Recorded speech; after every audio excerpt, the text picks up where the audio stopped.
Hello friends, जय माँ बगलाओं की, जय माँ आदिवासी, जय माँ तारा, जय माँ तारा। देखिए, आज अमावस्या है, बहुत बड़ी अमावस्या है। आज एक्चुअली देखा जाए तो मेरा 40 दिन कल ही पूरा हो रहा है, लेकिन तो भी हमने एक दिन ज़्यादा दिया है क्योंकि हम लोग 19 तारीख को आए थे और रात को 20 तारीख से पूजा शुरू हुई थी, तो हम एक दिन ज़्यादा देख के मैंने 29 तारीख कहा है। आज अमावस्या है। आज जिन्नातों को 40 दिन की पूर्णावती के लिए, जितने लोगों ने भी मुझसे जिन्नात की शक्ति ली है, परियों की शक्ति ली है, उनकी पूर्णावती के लिए जिन्नातों को खुश किया जाएगा। बाबा को चादर चढ़ाई जाएगी। और आज सैलानी में मेरा भी आज और कल का लास्ट दिन है, तो सबको खाना खिलाया जाएगा, सबसे आशीर्वाद लिया जाएगा कि भाई जो पूजा मैंने जिस मकसद से की वो पूरी हो। जितने भी मेरे यूट्यूब सब्सक्राइबर में खास करके पैसों के लिए जिस मकसद से उन्होंने खास करके जिन्नात लिए, जिन्नात जल्द से जल्द, मतलब तुरंत जितनी जल्दी हो सके उनकी विश पूरी करें। कल मैंने ब्लेसिंग की वीडियो नहीं बनाई थी। आज के दिन जो पूजा अभी तक जो मैंने पूजा की है उसकी पूर्णावती, मतलब पूरे मन से 40 दिन में जरा भी नागा नहीं करते हुए जिस तरह से मैंने बाबा जी की पूजा की है, अब वो तो बाबा जी ही जानते हैं कि किस तरह से खुश है, क्या है, सारी चीज़ें परफेक्ट हुई है। कल मैंने ब्लेसिंग की वीडियो नहीं डाली थी क्योंकि आज अमावस्या है। वो भी कल सोएब भाईजान का थैंक यू, कल वो अचानक से मुझसे मिलने आए और बोले कि दीदी कल अमावस्या है। मेरे तो ध्यान में ही नहीं था क्योंकि पूजे पाठ के चक्कर में, ये सब चक्कर में कुछ ध्यान ही नहीं था कि क्या था। इस बार मुझे 29 तारीख का लग रहा था, लेकिन आज ही अमावस्या है। देखिए, बहुत सारे जनों का मैंने पूजे का काम लिया, मारण मोहन वशीकरण का। जिन लोगों का मारण का काम लिया, आप लोगों को क्या खाने का बात लगता है? जिनका मारण का काम हुआ है, 24 घंटे इंसान बीमार है, पैसों से परेशान है, 2-2, 3-3 बार उनका एक्सीडेंट हो चुका है, चीज़ें हो रही हैं और होने भी आ चुकी हैं। अभी इंसान की ऐसी हालत ख़राब है तो भी लोग मुझे जानबूझ के सुबह 7 बजे ऐसे मैसेज करते हैं। अब एक भाई है सांगली से, उनको, उनकी बेटी को तो कानों कान खबर नहीं है कि उनके पिताजी उनके पति के साथ क्या कर रहे हैं। वो अब लड़का बीमार है, 2 बार एक्सीडेंट हो चुका। अब तो मियाँ बीवी में झगड़े होने शुरू हो गए। कभी भी वो लड़की अपने पापा के पास आ सकती है, लेकिन वो अपने पिता के डर से वापस नहीं आ रही। उसे ऐसा लग रहा है कि मैं यहाँ से जाऊँगी तो पता नहीं मेरे पिता मुझे रखेंगे कि नहीं। मैं ये बोलूँगी कि एक बार आप फ़ोन पे बात करो, वो आना चाहती है आपके पास, आपका काम हो चुका है, लेकिन आप अपने बच्चों के दुश्मन मत बनो। और दूसरी बात है कि अभी मैंने आज एक काम किया, देखिए मैंने मेहनत की है क्योंकि मेरे को मालूम है ना, मेरे जो आसपास में जिन लोगों को मैं जानती हूँ उन लोगों की हालत ख़राब है, और जिन लोगों ने मुझे काम दिया उनको तो मैं देखने जा नहीं रही। अगर अभी बोलेंगे कि हमारा काम नहीं हुआ, ये नहीं हुआ। मैंने जो 3 बार बोलने वाला मंत्र दिया इतना पावरफुल है। मैंने मीनाक्षी जी को दिया है, रेखा को दिया है, बहुत सारे जनों का काम हो रहा है। और एक चंचल सिंह करके हैं, उनको दिया है, वो बोलती मेरा काम ही नहीं होता है। कोई बात नहीं, मैंने सीधा बात बोला है, नहीं हो रहा है, आपको लग रहा है आपके पैसे वापस मिल जाएंगे, लेकिन एक बात है, आज अमावस्या के दिन मैं एक बार और करूँगी। अभी मैं कुरान पाक का बुक पढ़ने जा रही हूँ, एक बार और करूँगी कि जो लोग झूठ बोल रहे हैं मुझसे कि हमारा काम नहीं हुआ, ये नहीं हुआ, तो आज के दिन मैं बाबा जी से बोलूँगी, जिन्नातों से बोलूँगी कि उन्हें बीमार करो। देखिए, मैंने पहले ही कहा है, अगर आपका काम हम कर रहे हैं, सामने वाला तकलीफ़ में, फिर भी आप उसको और तकलीफ़ में देख के मज़ा लेना चाहते हो, तो थोड़ी तकलीफ़ आपको भी होगी। आग के कुओं में आग के पास बैठोगे तो थोड़ी आग की तपन तो आपको भी लगेगी। अभी कैसा है ना, हम लोग आपका काम करें, लेकिन कितने लोग यूट्यूब में ऐसे होते हैं कि चलो ना हमारा काम हो गया, विद्या माँ को बोलेंगे काम नहीं हो, पैसा लो, वापस हटो, क्या करेंगी, ज़्यादा से ज़्यादा यूट्यूब पे फ़ोटो डालेंगे ना। ऐसा नहीं है, आपने जो मुझे काम दिया उसकी डिटेल्स तो यूट्यूब पे जाएगी कि इनका वशीकरण मारण काम दिया था भाई, क्योंकि मुझे वहाँ तक ज़रा देखना है ना। मैं इसलिए नहीं डालूंगी कि मुझे आपका नाम ख़राब करना है, मैं इसलिए डालूंगी कि जिसके नाम से आपने मारण मोहन वशीकरण कराया उसमें उसको पता तो चले कि उसके साथ जो जो हुआ है वो आपकी वजह से हुआ है। वो खुद आके आपको बताएगा कि उसने क्या क्या झेला इतने दिनों में। और दूसरी बात, वो सब तो चलो बात की बात है, मेरा सीधा सिद्धांत है, आपका काम नहीं हुआ, मैंने कहा है 14 मई के बाद, मैं 14 मई 15 मई को मैं घर पहुंचूंगी तो आपका पैसा आपको मिल जाएगा, कोई बात नहीं। लेकिन जो झूठ बोला है, ये 40 दिन की पूजा ऐसी वैसी नहीं है, शक्तियाँ एक्टिव हुई हैं, तो भी आपके साथ जो होगा वो झेलना फिर, क्योंकि आज रात को तो होगा ही आपके साथ। अभी आज ऐसा होगा कि जो वार मैंने उन पे किया वो वार आप पे करेंगे, वही जिन्नात जो उनको सज़ा दे रहे वो आपको देंगे। ज़रा आप देखते हो पलंग से उठ के खड़े हो पाते हैं क्या? खुद ब खुद पता चल जाएगा मेरा काम कर रहा है कि नहीं कर रहा है, मेरी ताकत काम कर रही है कि नहीं कर रही। कल किसी ने पूछा माँ वशीकरण बोल रहे हो, शहद वशीकरण से दुश्मन से क्या काम होगा? देखिए, दुश्मन से ये काम होगा कि शहद वशीकरण करने से होगा कि जो दुश्मन को अब तक हम लोगों ने गुस्से से समझाने की कोशिश की है। कितने दुश्मन ऐसे होते हैं जिन्हें हम बार बार प्यार से समझा रहे, बातों से समझा रहे, पूजे पाठ से समझा रहे, लेकिन उनको समझ में नहीं आता है, उन्हें हमारी अच्छी भाषा समझ में नहीं आती। कुछ लोग तो इतने नीच होते हैं ना कि उनको कितना भी आप बोल दो, कितना भी कर दो, वो हम जैसे पंडितों को तक पागल में गिनती करता है। अरे क्या उखाड़ लेगी, क्या कर लेगी। जैसे कल भी मैंने कहा, जैसे अभी मैं कितनी बार रोज़ वीडियो बनाती हूँ ना, ऐसे मत करो, मेरे परिवार पे ध्यान मत दो, ये मत दो, तो वो लोग मुझे पागल में गिनती करते हैं। ये पागल हो चुके हैं, बड़बड़ कर रही है, शक्की दिमाग की, ये है वो। ये सब करने वाले आप लोगों ने मुझे ऐसा बनाया है बहुत सारे सैंपल के तौर पे कि हर बार हर एक नई जगह पे ऐसा भी, जैसे मेरे को सैलानी में जहाँ रुकी हूँ वहाँ पे रोज़ आए दिन बहुत सारे रूम भाड़े पे जाते हैं। हम देखते हैं जो लोग आएंगे ज़बरदस्ती दरवाजे के सामने देख के जाना, दरवाजे के सामने खड़े होना, हर बार एक नया चैलेंज को फेस करना पड़ता है। किसको मना करेंगे। कितनी बार तो झगड़ा हो जाता है, कितनी बार तो ज़बरदस्ती जब हम लोग पूजे बैठे रूम में झाँक के जा रहे हैं। वैसे ही सेम औरतों की हालत है, हम किसको रोकेंगे। हर एक बार एक नया चेहरा आ जाता है जो परेशान करता है। हर एक इंसान अपने आप को जन्नत की हूर समझने लगता है। आपको भगवान ने जन्नत की हूर बनाया है या पिचासनी बनाया है, डाइन बनाया है, मुझे उससे कोई मतलब नहीं। आपके घर में आपका मर्द है ना, उधर खुश रहो ना, क्यों परेशान करने का, क्यों वो हरकत करने का कि विद्या देवी को मारण क्रिया पे मजबूर करने का, ये तो बताओ।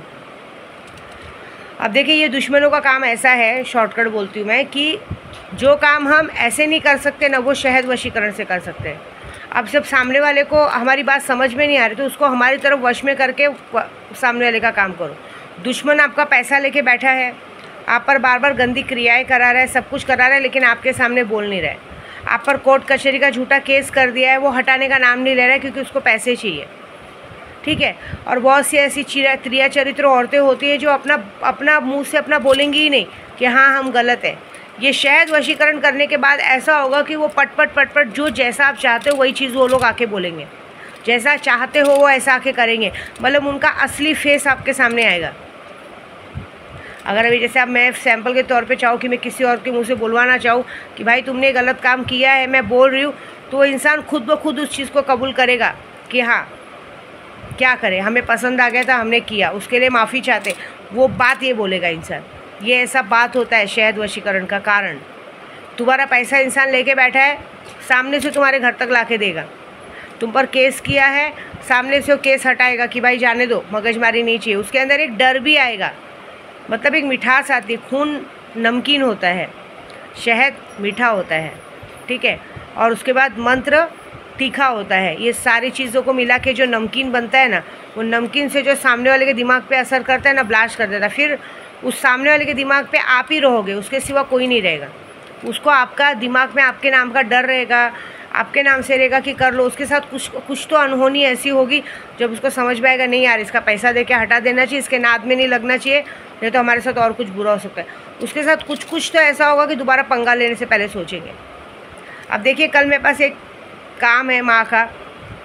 आप सोचो, मेरे पेट में 4 साल मेरा केशव था, मेरी गोद में नहीं आया, उसका दुख मुझे अभी तक है। मेरे सीने में दर्द होता है, जब भी मैं उसके बारे में सोचती हूँ तो तकलीफ़ होती है। चाहे भले मेरे पास आसपास लाखों बच्चे, सब बच्चे मुझे दिल से प्यार करते हैं, लेकिन कहीं ना कहीं अपने बच्चे के लिए एक तकलीफ़ रहती है, समझे। तो भी देखिए, मैं अपने बेटे को बहुत प्यार करती हूँ। इस दुनिया में मेरे बेटे से बढ़कर मेरे लिए कोई है ही नहीं। भले भगवान ने 2 बेटियाँ दी, लेकिन 2 बेटियों के बाद जब बेटा दिया ना, क्योंकि तीसरा सीज़र था, 3 सीज़र था, तीसरा सीज़र में जब बच्चा हुआ तो मुझे पता था कि आगे मुझे बच्चे नहीं हो सकते।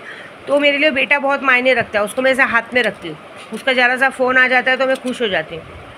लेकिन आप सोचो, किसी माँ को अगर 15 साल औलाद ना हो, एक औरत को 15 साल औलाद ना हो और 15 साल बाद उसको भगवान औलाद दे, बेटा दे, बेटे के बाद वापस से 2 बच्चे दे, और उस इंसान को कितनी खुशी होगी।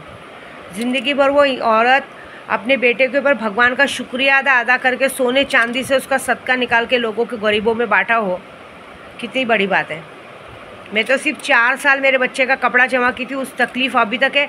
और जिन लोग ने मेरा बच्चा मुझसे छीना है, मैं उन लोगों को हर रोज़ तकलीफ़ देती हूँ, हर रोज़ उनकी फ़ोटो पे पूजा करती हूँ कि ज़िंदगी भर वो लोग चैन से जी ना सके, खा ना सके, पी ना सके। लेकिन सोचो, जिसके 15 साल वेट करने के बाद बेटा हुआ है, वो बेटा बड़ा होता है और एक औरत उसको अपने चंगुल में फंसा के उसकी ज़िंदगी बर्बाद करती है, उसको माँ बाप से अलग कर देती है। उस दुख में उसका पिता गुजर जाता है, बेटे के दुख में पिता गुजर जाता है, लेकिन उस औरत को ज़रा भी फ़र्क नहीं पड़ता, उसे कोई फ़र्क नहीं पड़ता कि ये किसी की माँ की 15 साल की मेहनत की निशानी है, मैं किसी माँ की मेहनत को ले रही हूँ। पहले तो ऐसे ही बच्चे के लिए 15 साल तरसी, फिर उसके बाद वो बच्चा बड़ा हुआ तो अब फिर से उसको अपने बच्चे के लिए तरसना पड़ रहा है, क्योंकि एक फालतू औरत उसको अपने चंगुल में फंसा के बैठी है। तो ऐसी औरत का क्या करना चाहिए? ऐसी औरत का मारण क्रिया नहीं करना चाहिए। ऐसी औरत को एक ऐसी गंदी रोग डालना चाहिए, चमड़ी रोग, कि उस ज़िंदगी भर उसका बदन सड़ सड़ के मरे। और देखना चाहती हूँ मैं कि जिसको तूने वश में किया है, जब तेरा बदन सड़ेगा और तू पलंग पे बैठेगी तो तेरे को साफ़ करने आता है क्या तेरी गंदगी को? मुझे ये देखना है। और जहाँ तक रही वशीकरण, मैं आज ऐसा वशीकरण करूँगी कि वो बेटा तेरे मुंह पे थूक के अपनी माँ के पास वापस जाएगा। देखिए, प्यार करना अच्छी बात है, प्यार करो, हक है अपने, हम औरतों का हक है प्यार करने का, लेकिन किसी माँ से किसी बेटे को छीनने का हक नहीं है। एक माँ से बड़ा दुख कोई नहीं जान सकता। मैं भी माँ हूँ, आपको मैंने कितनी बार बोला है, मेरे 3 बच्चे जो हैं वो मुझे बहुत प्यारे हैं, लेकिन मेरा केशव मुझे जान से ज़्यादा प्यारा था, क्योंकि वो मेरे प्यार की निशानी थी। वो किसी से देखी नहीं गई, पता नहीं वो किसकी जायदाद ले लेता, किसका क्या ले लेता, किसका वो कर देता, लेकिन ये था कि वो हार जाता, दूध का दूध पानी का पानी हो जाता। लेकिन वो सबसे कोई मतलब नहीं था, लेना था ले लिया लोगों ने, खुश हो गए लेके। उस तकलीफ़ को आज तक मैं झेल रही हूँ। यही बात करने आई हूँ सैलानी में 40 दिन, कि आप तो लोगों को देते हो, मैं तो लेके आई थी पेट में, आपने तो मेरा ले लिया। लेकिन कोई बात नहीं, लेकिन किसी माँ को ये तकलीफ़ मत दो।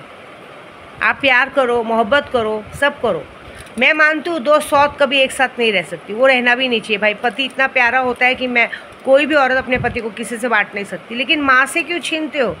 माँ ने क्या किया? माँ ने तो पैदा किया है, इसलिए थोड़ी वो पैदा पाल पोस के बड़ा करती है कि कल कोई दूसरी औरत आए उसको उठा के लेके चली जाए। फिर वो माँ को कौन देखेगा? बुढ़ापे में तो कहते हैं हड्डियाँ जवाब दे देते। अभी मेरी भी उम्र 45 हो गई, भी मुझसे ज़्यादा काम नहीं होता है, मुझे भी पूजा पाठ में ही थक जाती हूँ मैं। कल की परसों की बात है, मेरे यहाँ सब प्रोग्राम रखा था, किन्नर समाज आए थे, सुबह से उनका चाय नाश्ता खाना बनाते बनाते रात भर में मैं इतनी थक गई थी कि मेरा हाथ पैर कांपने लग गया था। कल मेरे भाईजान सबको पता चला तो गुस्सा आ गया, क्या वो लोग चाय खरीद के नहीं पी सकते थे? आपको इतना परेशान किया, प्रोग्राम में बुलाया था, बाहर दुकानें थी, सब कुछ थी, चाय लेके भी नहीं पी सकते थे, इतना परेशान किया आपको। मैं बोला जाने दो, वो क्या है ना, उनकी गलती नहीं है, वो जिनके पहचान से वो लोग मिले थे ना, वो सामने वालों ने उनका कान वान भर के भेजा था कि जाना तो ऐसे परेशान करना, जाना तो वैसे परेशान करना। कर दिया परेशान। हमारा काम था, हमने सामने वाले को, मेहमान आए थे, इज्जत दी, पैसा दिया, उन्हें प्यार से रवाना किया, ठीक है? हमें कुछ मतलब नहीं। उन्होंने, जिसने जो गलत सोच किया और जो गलती की होगी उनकी सज़ा वो खुद भुगतेंगे, क्योंकि सैलानी दरबार है ये। बाबा जी किसी को माफ़ी नहीं देते। मैं तो अपने बाबा को खुश करने को बुलाई थी ना, बस इतनी बात है। तो आज जो वशीकरण होगा बहुत बड़ा होगा। तो ये वशीकरण का मतलब ये है, शहद वशीकरण में हम जो करते, ये रावण संहिता में राम जी ने रावण की मति मारने के लिए, कि रावण खुद अपनी मौत खुद मांगे, मारने के लिए उन्होंने भी ये शहद वशीकरण किया था। रावण संहिता में रावण ने खुद ये बात बताई है, और वो वशीकरण आज विद्या देवी करने वाली है, एक माँ के लिए और बाकी लोगों के लिए, खास करके दुश्मनों के लिए, कि सब अपने मुंह से अपनी करनी कबूल करें। देखिए, इस दुनिया में सब कुछ माफ़ है, क्रिया चरित्र की माफ़ी नहीं है, गलत कामों की माफ़ी नहीं है, ये बात तो पक्की है। अगर आप गलत करोगे तो भुगतना पड़ेगा, ये बात तो मैं करके रहूँगी आज। और ये ऐसा है कि जब राम जी ने रावण के लिए ये किया था, तो आपको पता है रावण ने खुद अपनी मौत मांगी थी। जो मैं बगलामुखी का अनुष्ठान करने जा रही हूँ, सबसे पहले बगलामुखी का अनुष्ठान रावण ने किया था, और दूसरा राम जी ने किया था कांगड़ा जिला में। जब वो श्रीलंका जा रहे थे रावण को मारने के लिए, तो उनको समझ में नहीं आ रहा था, क्योंकि वो इतना बड़ा ज्ञानी, इतना बड़ा पंडित था, कि राम जी ने कहा मैं मारूँ तो मारूँ कैसे उसको, ब्राह्मण हत्या हो जाएगी। तो रावण को मारने के लिए उन्होंने माँ कांगड़ा जिला में माँ पीताम्बरा माँ बगलामुखी का वो किया था, आवाहन किया था, जहाँ माँ प्रकट हुई थी, और माँ का अनुष्ठान किया था राम जी ने। माँ का अनुष्ठान करने पे बगलामुखी माँ ने उन्हें आशीर्वाद दिया था और रावण की मति फेर दी थी, जिससे रावण ने खुद अपनी मौत मांगी थी कि मैं तेरी इस युद्ध से खुश हूँ, बता तुझे क्या चाहिए। तो राम जी ने कहा था मुझे तेरी मौत चाहिए। तो राम जी ने, उसने खुद अपने आप को समर्पित किया था कि हाँ ठीक है, आप मुझे मार दो। और उस ब्राह्मण हत्या का पाप से निर्विघ्न होने के लिए, पाप से निष्पाक होने के लिए वो रामेश्वरम मंदिर गए थे, जहाँ पे उन्होंने शिवलिंग की स्थापना की थी। तो यहाँ से मैं निकलूँगी कांगड़ा जिला मैं जाऊंगी दतिया, क्योंकि कांगड़ा ज़िला बहुत दूर है और इस वक्त देख रहे हो आतंकवादियों ने जो हरकत की है उस जगह जाने जैसा है नहीं। तो मैं तो दतिया जाऊंगी। आज 15 साल का नियम है, दतिया जाने वाली हूँ। और दतिया जाके इस बार विद्या देवी हमेशा लोगों के लिए पूजा की। देखिए लोकसभा के चुनाव में पूजा की थी, 48 सीट ले लिया था। इस बार तो मैं जाने वाली हूँ अपने उद्धव वाला साहब ठाकरे लिए और साथ खास करके अपने लिए, क्योंकि आज तक मैंने अपने लिए कभी पूजा नहीं की है।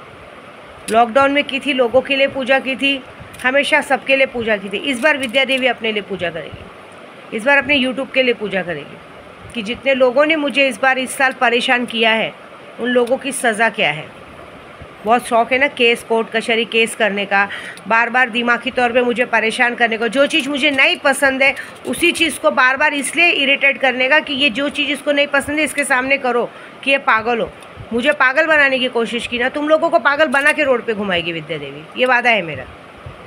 पागल तो बन ही चुके हो, सब कुछ ख़त्म हो चुका है, फिर भी कहते हैं ना आग में थोड़ी सी दिए में थोड़ी सी आग बाची, वो बात बुझा देती हूँ। वेट करो। अब अघोरी से पंगा लिया है तो बर्बाद होना तो लिखा ही है ना। टेंशन मत लो, तुम लोग के जैसी गंदी नहीं हो। किसी के बच्चे के साथ कभी कुछ नहीं करूँगी, क्योंकि मैं माँ हूँ, मैं बच्चों से बहुत प्यार करती हूँ। लेकिन तुमने जो गंदगी की है, तुम्हारी गंदगी की सज़ा तुम्हारे शरीर में कीड़े ज़रूर दूँगी मैं, ये मेरा वादा है। ठीक है, जय माता दी।